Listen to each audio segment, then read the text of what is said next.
Bienvenue dans les récits extraordinaires de Pierre Bellemare. Un podcast issu des archives d'Europe 1.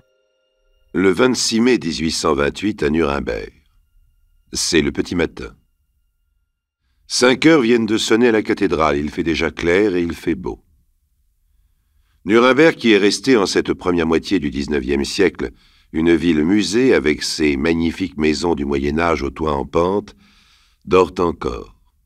Car il faut vous dire que le 26 mai 1828 est un lundi de Pentecôte. Hier, c'était la fête. Les bourgeois, les artisans, les ouvriers ont veillé tard chez eux ou dans les tavernes. Et aujourd'hui, c'est encore fête, alors tout le monde est au lit. Oh, pas tout le monde, bien sûr.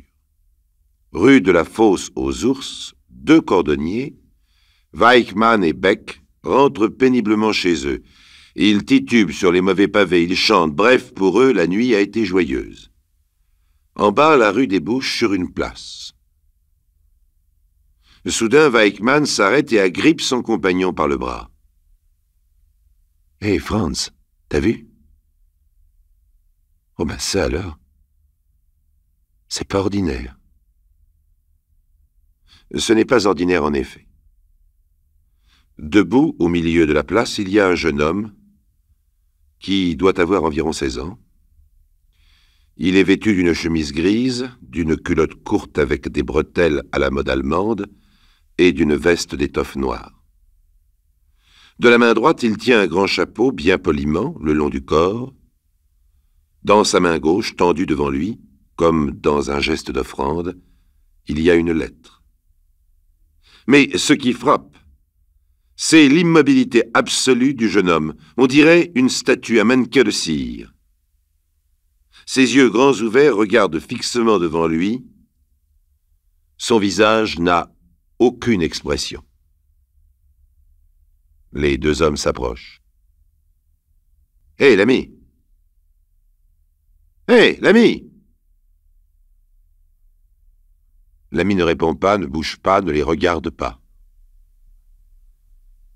Alors, Weichmann, brusquement dégrisé, prend la lettre et l'ouvre. Ce qu'il y a dans cette lettre, c'est l'énigme du XIXe siècle. Et cette énigme porte un nom.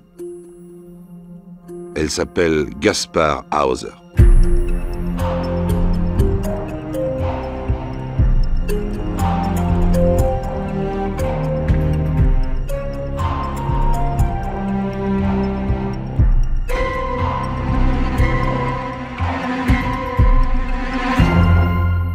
La lettre du jeune homme est adressée à Monsieur le capitaine commandant le 4e escadron de chevaux légers. Elle est rédigée dans un très mauvais allemand et en voici la traduction. Très honoré Monsieur le capitaine, je vous envoie un garçon qui voudrait servir fidèlement son roi. Ce garçon m'a été confié en 1812, le 7 octobre. Je suis moi-même un pauvre journalier, j'ai 10 enfants. Sa mère m'a confié l'enfant pour son éducation, mais je n'ai pas pu la questionner et je n'ai pas dit au tribunal que le garçon m'a été remis. Aucun homme ne sait où il a été élevé et lui-même ne sait pas comment ma maison s'appelle. Vous pouvez toujours lui demander, il ne peut pas le dire. Je lui ai appris à lire et à écrire. Très honoré, monsieur le capitaine, vous ne devez pas vous tracasser. Il ne sait pas mon endroit où je suis. Je l'ai conduit au milieu de la nuit, il ne sait pas le chemin de la maison, il n'a pas un centime sur lui. Si vous ne le gardez pas, vous pouvez le pendre dans la cheminée. Il n'y a bien entendu pas de signature, mais il y a un autre billet d'une écriture différente. Le petit a été baptisé sous le nom de Gaspard. Donnez-lui le nom de famille que vous voudrez et daignez prendre soin de lui. Il est né le 30 avril 1812. Je suis une malheureuse fille et je ne peux le garder. Son père est mort. Ces 2 billets, le capitaine von Wessenig les regarde d'un air maussade. Qu'est-ce que veut dire cette plaisanterie de mauvais goût? 2 pochards qui viennent lui amener un vagabond qui porte une lettre à son nom. C'est un comble. Et un lundi de Pentecôte par-dessus le marché. Il appelle 2 de ses hommes. « Conduisez-le à la tour !» La tour est un donjon du Moyen-Âge au centre de la ville. C'est la prison municipale. Elle a d'ailleurs miraculeusement survécu aux destructions de la dernière guerre. Elle est toujours là, et c'est à Nuremberg le dernier vestige de notre histoire. Gaspard reste plusieurs jours dans la tour. Il s'installe dans un coin et il s'amuse tout seul. Il se promène à 4 pattes, il pousse de petits cris. Il se sent à l'aise en prison. Il a même l'air d'y retrouver de vieilles habitudes. Le geôlier, qui est un brave homme, vient le voir. Il lui pose des questions. « Comment t'appelles-tu? D'où viens-tu » Gaspard ne répond pas. Il sourit d'un bon sourire gentil et enfantin, mais quand le geôlier lui tend une feuille de papier et un crayon, alors là, la figure du jeune homme s'illumine. On dirait qu'un déclic se fait en lui. Il prend le crayon et, en s'appliquant bien, en tirant la langue, il écrit 2 mots et rend tout fier sa feuille de papier. Il a écrit Gaspard Hauser. Pourtant, l'aventure intrigue les autorités, au point que le bourgmestre de Nuremberg en personne se rend à la tour pour interroger le mystérieux inconnu. L'interrogatoire de Gaspard Hauser est long, difficile, un chef-d'œuvre de patience. Le malheureux a toutes les peines du monde à répondre aux questions et son vocabulaire est terriblement limité, 100 de mots à peine. Après une semaine d'efforts, le bourgmestre rend public le résultat de l'interrogatoire. Gaspard Hauser a toujours vécu enfermé dans une petite pièce étroite, basse, sans plancher, sur la paille et la terre battue. Les 2 fenêtres ne laissaient passer qu'un peu de soleil. Il restait assis par terre et jouait avec 2 chevaux blancs en bois et un chien blanc en bois également. Dans un endroit creusé dans le sol, il y avait un vase pour ses besoins. Non loin, un sac de paille qui lui servait de lit, c'est tout. Faute d'exercice, il pouvait à peine marcher. Le matin, en se réveillant, il trouvait près de son lit du pain noir, de l'eau et son vase était vidé. Un homme habillé de noir lui a appris à lire et à écrire. Un soir, l'homme est venu et lui a dit « Je vais te conduire à la grande ville ». En pleine nuit, il l'a pris sur ses épaules, ils sont partis à travers bois. Après 3 nuits et 3 jours de marche, l'homme l'a laissé sur la place où on l'a trouvé, lui a remis la lettre et il est parti. Dans Nuremberg, ville de la vieille Allemagne en pleine période romantique, l'histoire de cet enfant de la nuit, de cet inconnu venu du mystère, fait sensation, enflamme les imaginations. Qui est Gaspard Hauser? Le bourgmestre fait placarder des avis donnant le signalement du jeune homme et invitant la population à donner des renseignements. Mais personne n'a jamais vu, personne ne connaît Gaspard. En attendant, on le confie à un professeur de la ville, Georges Daumer, qui entreprend son éducation. Et Gaspard fait de rapides progrès. C'est un élève appliqué, doux, consciencieux, doué. Il est là chaque matin à sa leçon, il apprend l'alphabet, il apprend à compter. On lui raconte des choses extraordinaires, la géographie, l'histoire, les hommes, la civilisation. Il écoute émerveillé, un peu inquiet, il se fait répéter, il pose des questions.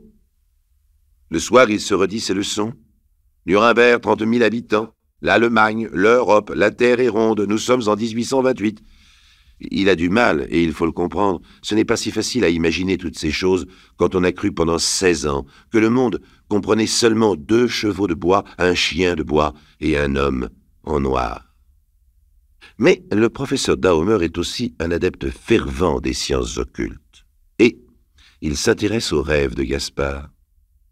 Quand un jour il lui dit qu'il a rêvé d'un grand château avec des pièces magnifiques et des gens merveilleusement habillés, pour Daumer c'est une preuve.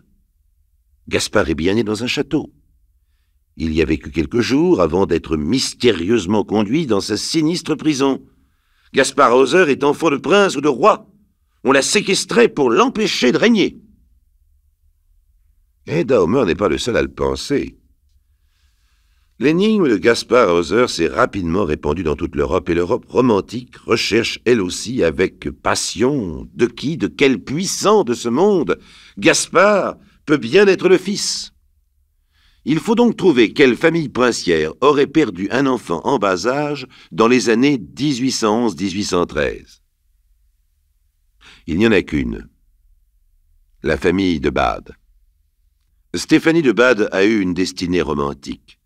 Née Stéphanie de Beauharnais, cousine de Joséphine, la femme de Napoléon, elle est à la fin de la Révolution orpheline et misérable. Mais quand le mari de sa cousine prend le pouvoir, c'est au contraire un conte de fées. Napoléon l'adopte comme sa fille et lui fait épouser le prince de Bade. N'entrons pas dans le détail des intrigues de palais à la cour de Bade, disons seulement que le mari de Stéphanie appartenait à la branche aînée, mais que l'autre branche avait tout intérêt à ce que Stéphanie n'ait pas d'héritier mâle. Et c'est ce qui arriva. Le couple eut 3 filles et 2 garçons, morts tous les 2 en bas âge, dont l'un le 15 octobre 1812. Et si l'enfant n'était pas mort? Si on l'avait enlevé à sa naissance et confié en secret à un paysan? Si l'enfant était Gaspard Hauser? Si Gaspard Hauser était l'héritier du grand-duché de Bade?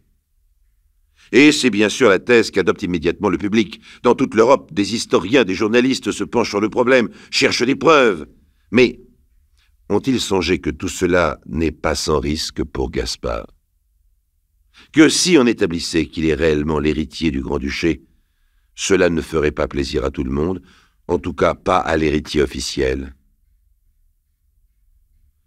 Le 17 octobre 1829 est un samedi. Il y a maintenant près d'1 an et demi que Gaspard est sorti de sa nuit. Et il s'est peu à peu habitué aux hommes. Gaspard, qui avait le droit de maudire l'humanité entière, est un modèle de douceur, de gentillesse, de modestie. Il est toujours souriant, toujours prêt à rendre service, à se dévouer. En le voyant, qui se douterait qu'il est l'enfant du mystère, l'énigme de son siècle? Oui, pour un peu, on penserait que Gaspard Hauser est un homme comme les autres.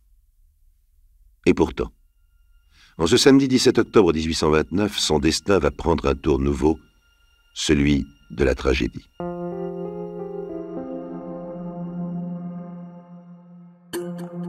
Les récits extraordinaires de Pierre Bellemare, un podcast Europe 1. Le matin de ce 17 octobre 1829, Gaspard est allé faire le marché pour monsieur et madame Daumer.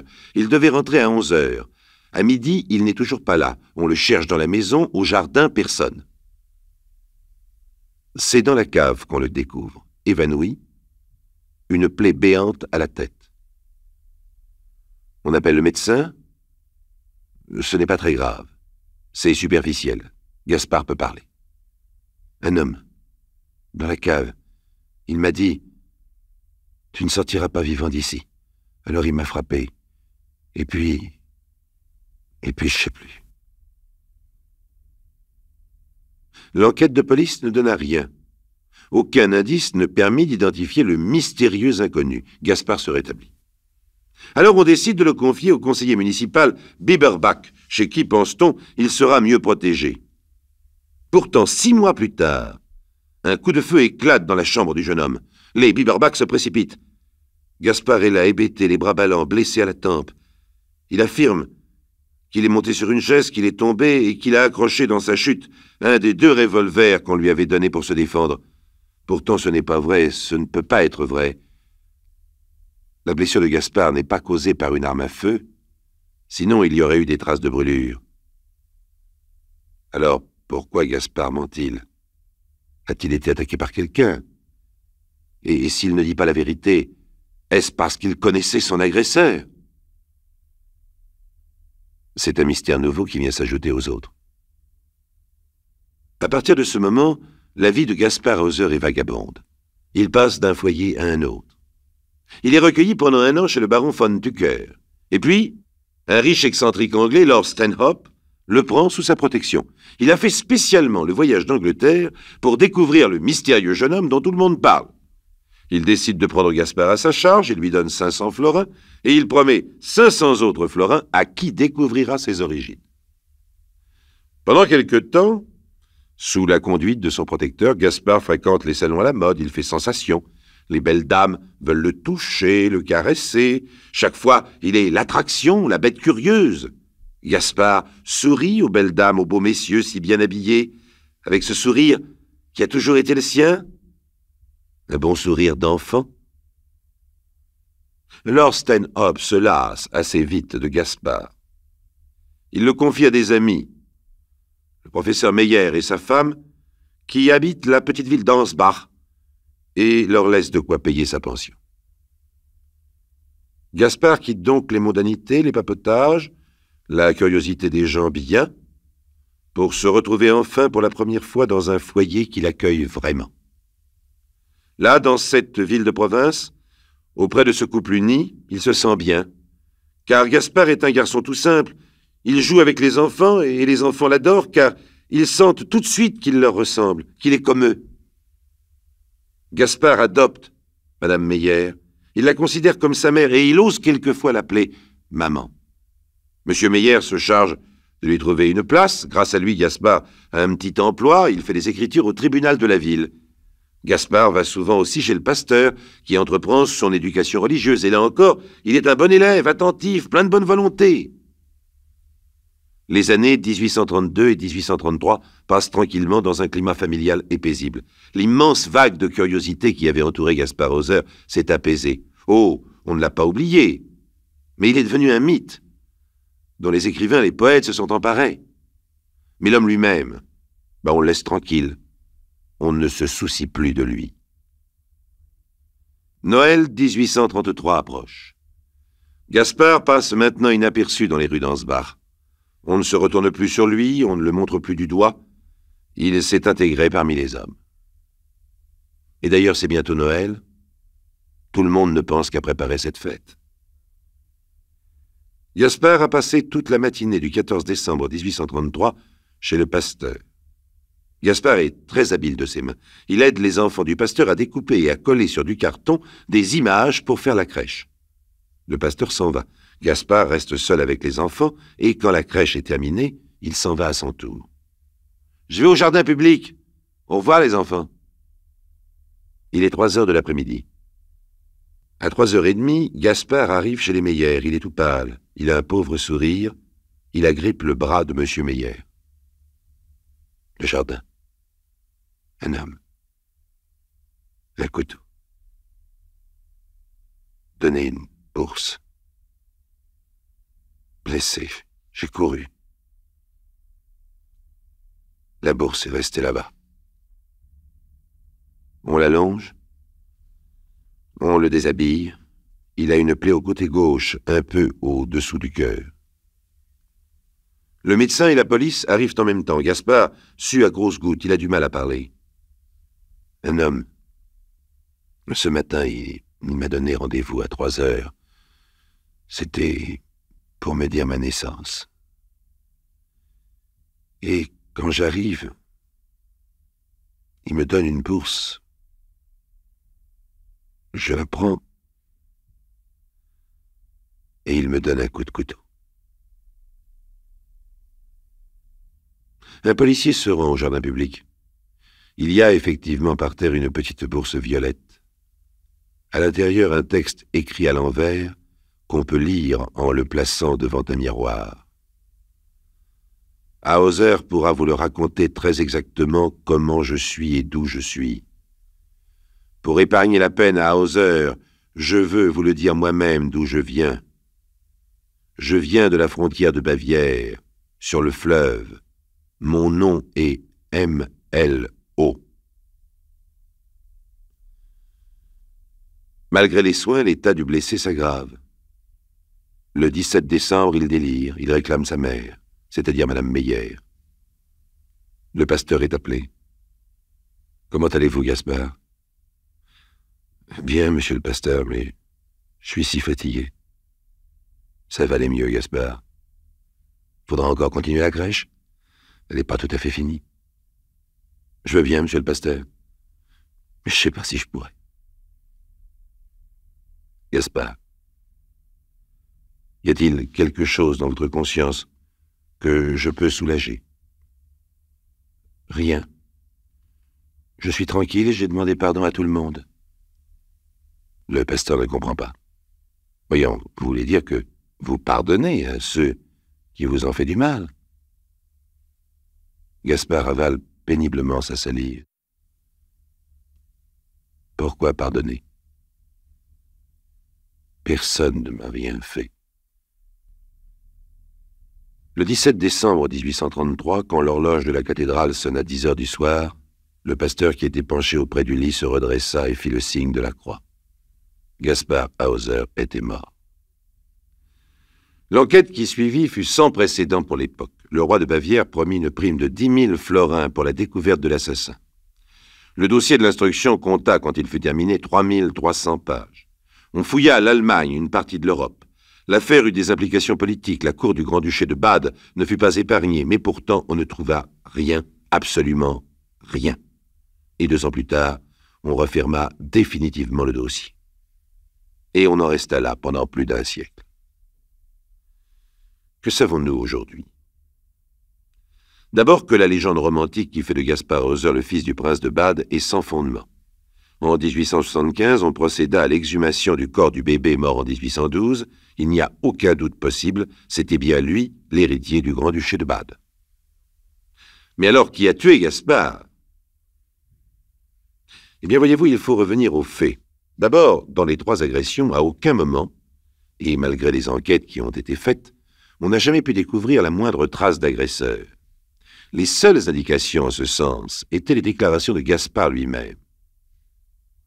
Ensuite, il y a cette phrase du billet de la bourse trouvé dans le jardin où Gaspard Hauser a rencontré la mort.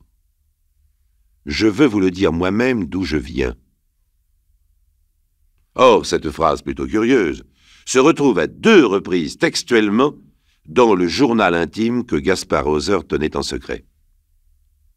Enfin, souvenez-vous de ces dernières paroles. « Je demande pardon. Personne ne m'a rien fait. » Oui, il faut sans doute les prendre à la lettre. Personne n'a rien fait à Gaspard Hauser, ou plutôt, personne ne l'a tué. C'est lui-même qui, à 3 reprises, a tenté de mettre fin à ses jours. Mais alors pourquoi a-t-il fait cela, me direz-vous? Sans doute parce que les hommes ont bâti autour de lui un mythe, qu'il est devenu un objet de curiosité et que cela lui a tourné la tête. Il était le mystère vivant, on lui posait des questions, on lui demandait d'où il venait. Pendant un moment, les belles dames, les beaux messieurs se le disputaient, et puis ils l'ont oublié. Alors il a voulu se rappeler à eux, entretenir de nouveau le mystère, et en inventant cet inconnu qui le poursuivait pour le tuer, rester jusqu'au bout Gaspard Hauser. Gaspard Hauser s'est pris au jeu qu'on voulait lui faire jouer, et il a tenu son rôle jusqu'à la fin. Mais les questions demeurent car Gaspard a bien été séquestré jusqu'à l'âge de 16 ans, dans des conditions épouvantables. Et pourquoi? Si nous sommes sûrs qu'il n'était pas l'héritier du Grand-Duché de Bade, nous ne savons toujours pas aujourd'hui qui était Gaspard Hauser. Ou plutôt, si, nous le savons. Enfin, c'est un mythe, un des grands mythes romantiques. Gaspard est l'homme venu de la nuit et retourné à la nuit. Il a connu un moment la civilisation des hommes, mais il n'était pas fait pour elle, et il s'en est allé d'où il venait, sans bruit, discrètement. Mais toute une génération a chanté Gaspard Hauser, s'est identifiée à son destin tragique, et c'est sans doute Verlaine qui lui a dédié le plus beau des adieux.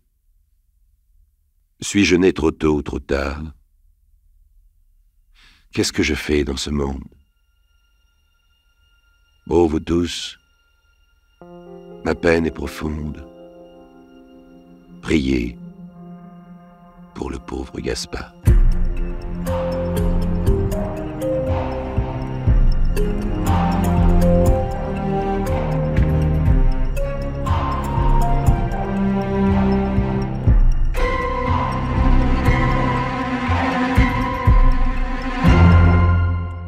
Vous venez d'écouter Les récits extraordinaires de Pierre Bellemare, un podcast issu des archives d'Europe 1 et produit par Europe 1 Studio.